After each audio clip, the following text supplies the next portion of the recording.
Welcome to another episode of the Plutus Awards podcast. Our community is filled with hundreds of stories from creators and entrepreneurs just like you. And through this show, we share these stories of challenges and successes from bloggers to podcasters, from writers, speakers, and more. I'm your host, Michelle Jackson. Today's guest is Adrienne Taylor Wells, and she shares how what turned out to be an epic fail with a product launch ended up being a huge win for both her clients and herself. Listen on. So my name is Adrienne. I am the founder of Tailored Wealth Saver, and our entire goal is to help millennials and particularly figure out how to organize their finances so that they can live and enjoy life on their terms and not be bogged down and stressed about their finances or just working a job because they feel like they have to work this job to make ends meet. I really help people figure out their intention, find intention, have purpose and meaning behind their finances to really just enjoy life. We have one life to live, so I believe in enjoying it, but making sure you're also reaching your financial goals. So that's our entire goal at Tailored Wealth Saver. How did you get into the personal finance space? Like, how did this business come to be? And how did you end up doing things online and being a digital content creator in that space? It's actually a pretty interesting way that I got into it. When I was in college, my initial major was actually chemistry, so nothing related to personal finance at all.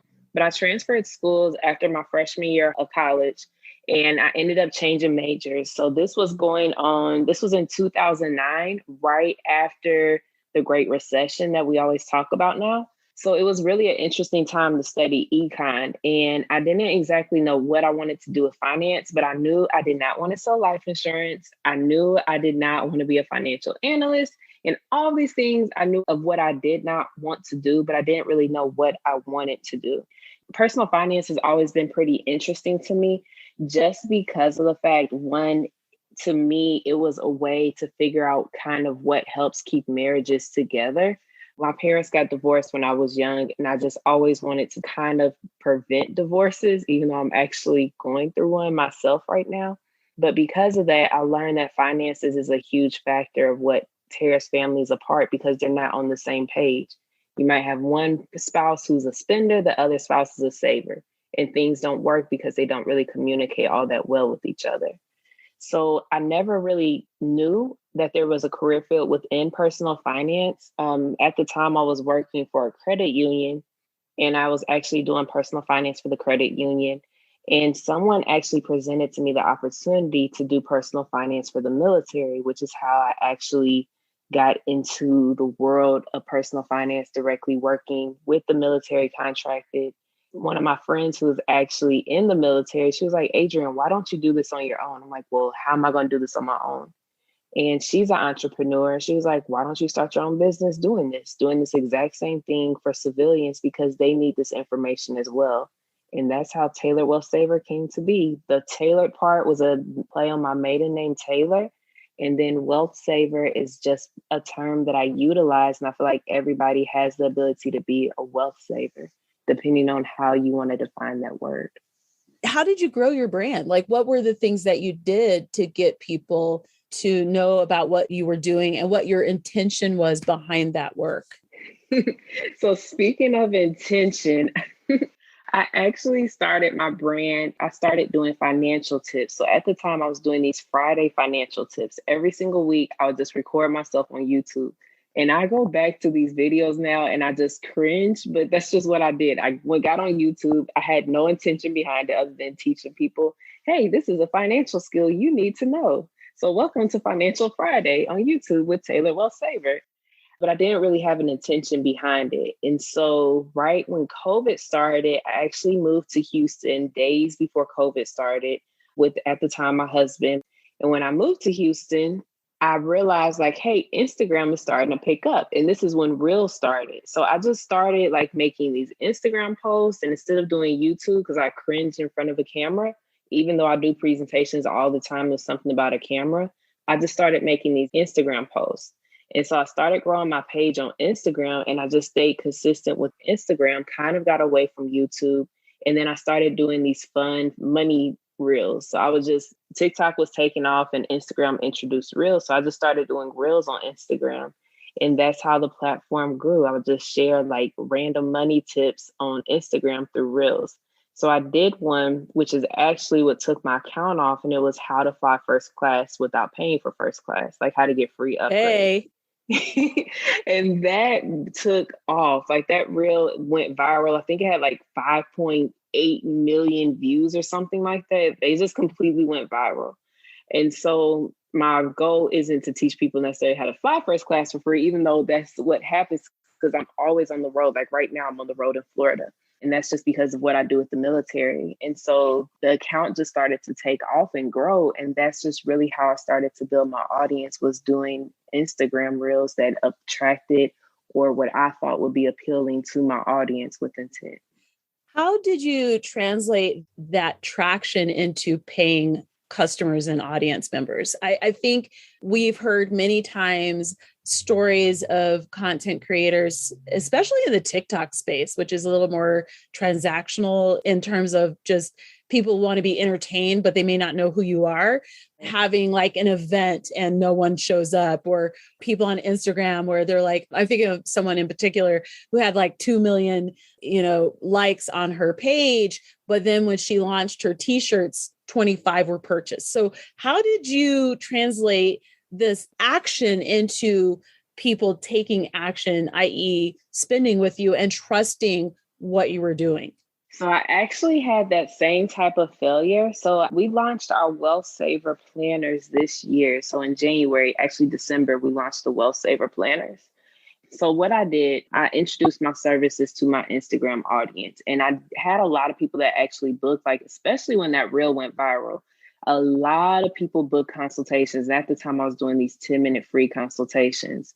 And I can guarantee you, I probably spent at least 40 hours on free consultations. And from there, I had some people sign. I would say out of the free consultations I did, because I did not have intention with it at that time, I might have maybe converted 20% of those people into clients. Like it was very few clients that people that became clients from that, because I didn't have intention with those free discovery calls. I was like, well, let me bank on this and let me offer these free discovery calls. But I didn't have intention. So when I launched the Wealth Saver Planner, which includes like spending plans every single month. I don't like the word budget. I like using spending plans, but it includes a monthly spending plan, trackers of your credit report, things to look for, and then Christmas and July planning. I actually did not have that many sales. Like I thought I was going to have like thousands of sales, and it wasn't thousands of sales what I expected it to be. So what I realized is that at that time, that audience came to me because they wanted to learn about flying first class. Like it sounded appealing, all these other things. What I did not have was the intention to convert those people into actually realizing like, hey, this is why organizing your finances is important, so that you can, if you don't get an upgrade, you can pay for an upgrade on your own.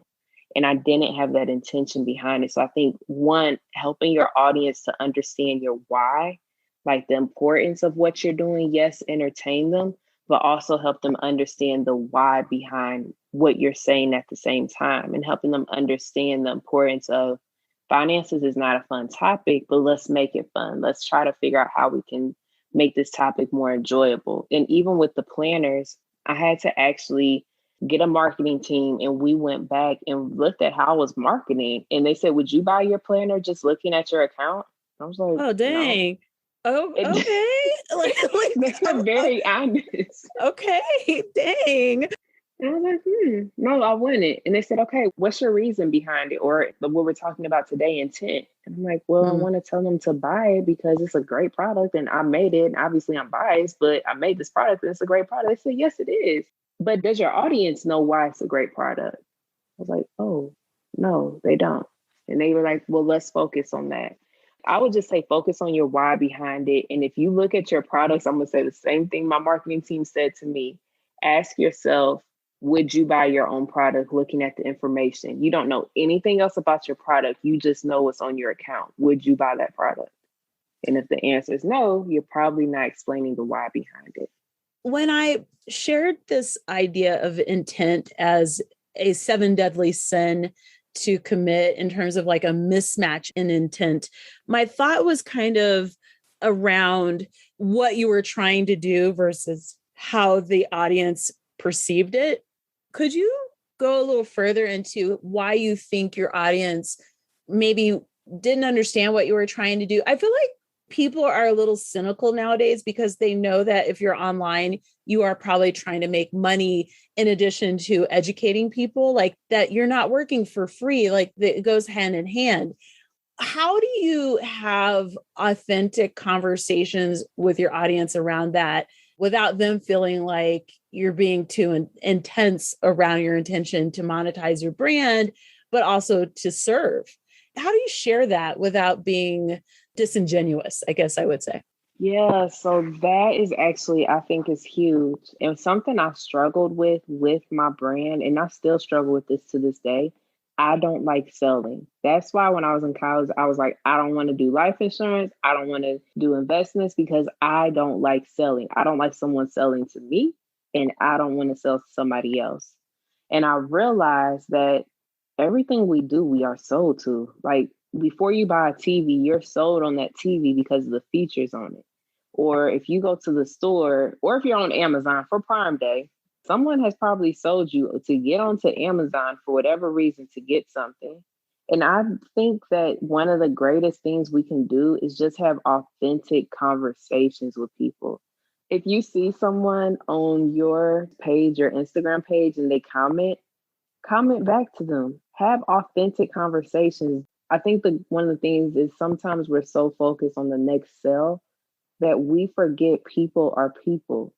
Just have a conversation. Let people know that you actually care about them. And yes, that might take some extra time.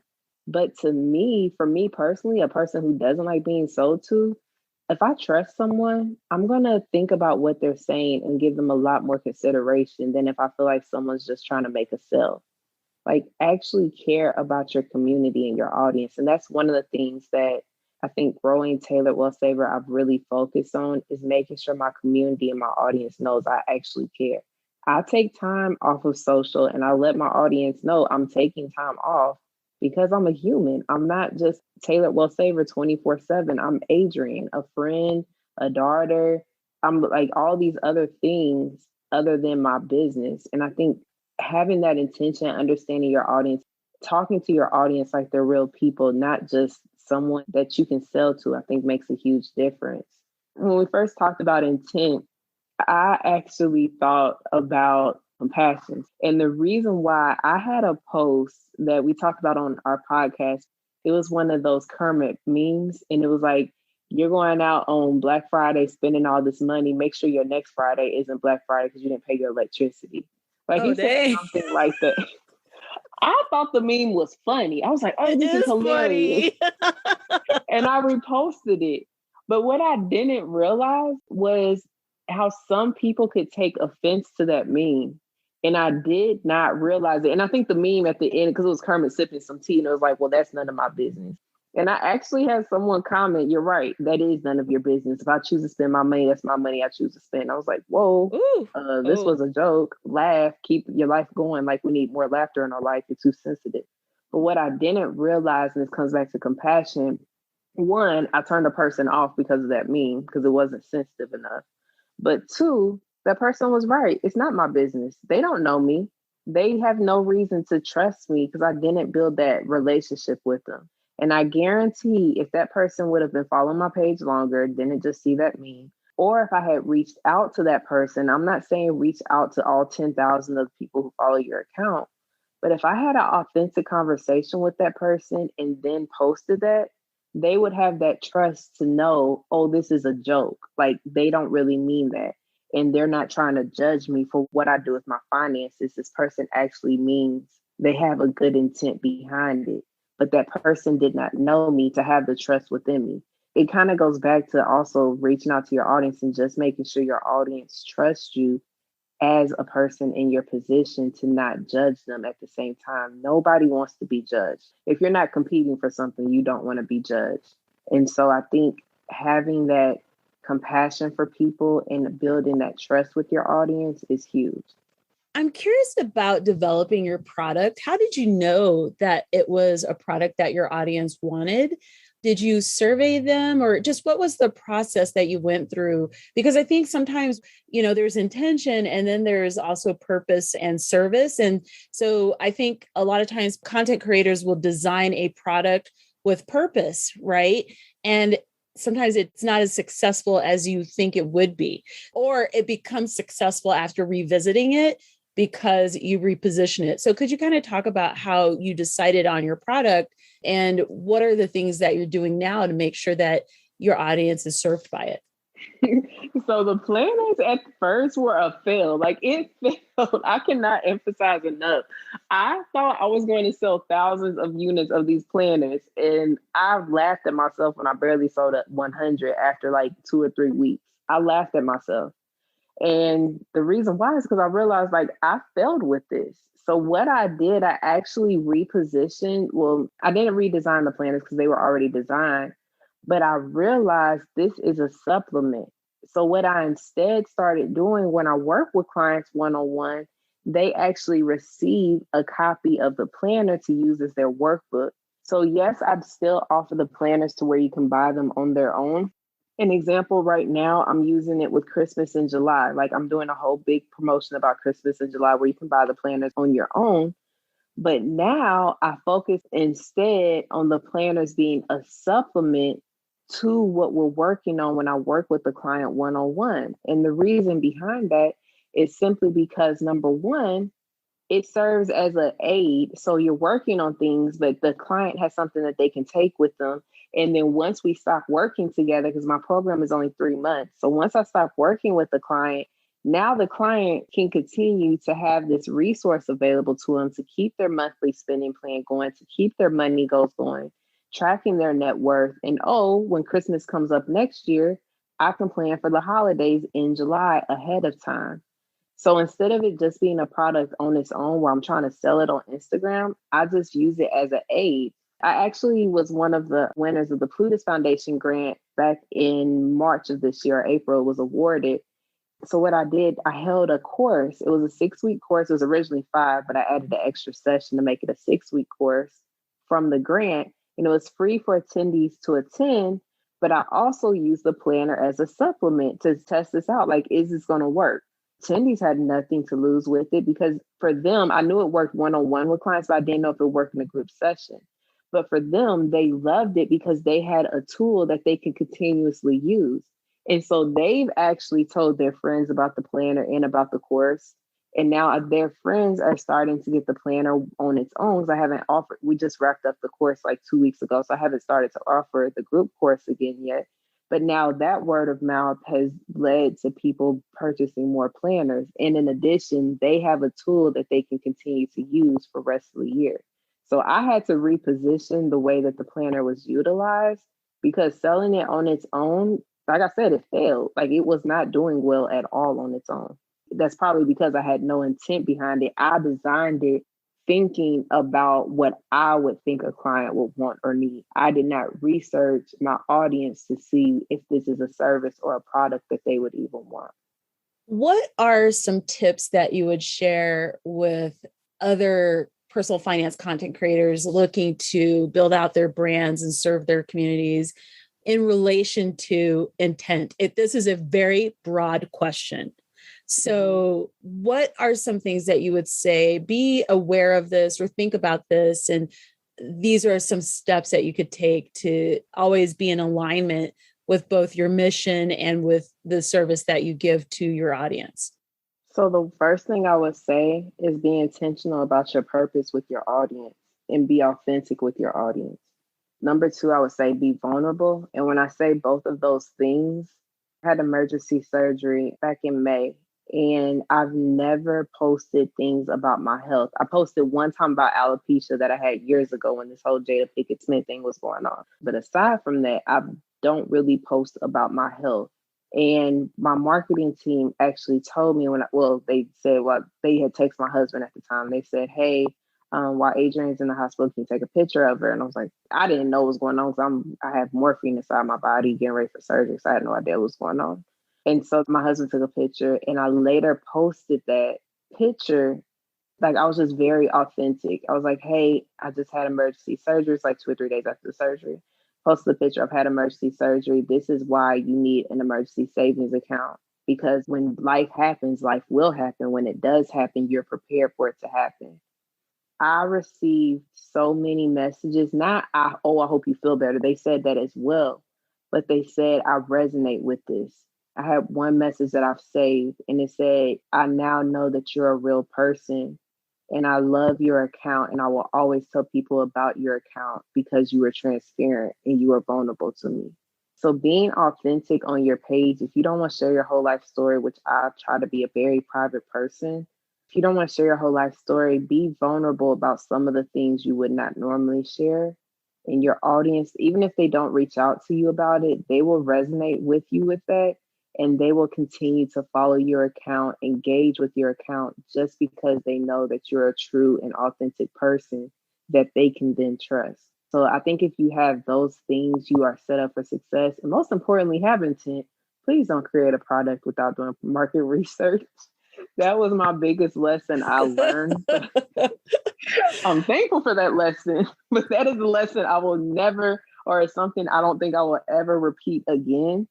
But know your audience, know what they want, and don't be afraid to ask them, like, what do you want from me? And if you can't give them what they want, that's okay. Like, you don't have to be everything for everybody. But getting that research and that information is very helpful, and just being authentic. The following that I have, it's gone up and down over time when I don't post, especially this past 2 months when I was recovering from surgery. I wasn't posting that much. It went down. But I can guarantee you the following that I have, they know who I am. They're not going anywhere. And I would personally rather have 500 true fans or 1,000 true fans than 100,000, and half that 100,000 doesn't trust me. Like, I'm a big person. I don't really care about the following number. I care about how many of those people trust me and realize, like, they appreciate the knowledge that I do have about personal finances. To me, that means more than any artificial number. And when you have that, you will grow. Just because your audience trusts you, they're going to give you word of mouth, which to me is the best referral you can ever have. I feel like that's a perfect way to end our conversation. For people who are wanting to follow what you're doing and support your work, how can we find what you're doing? You also mentioned your podcast, so please do mention that as well. Oh, of course. I'm really bad at mentioning these things. Thank you for asking.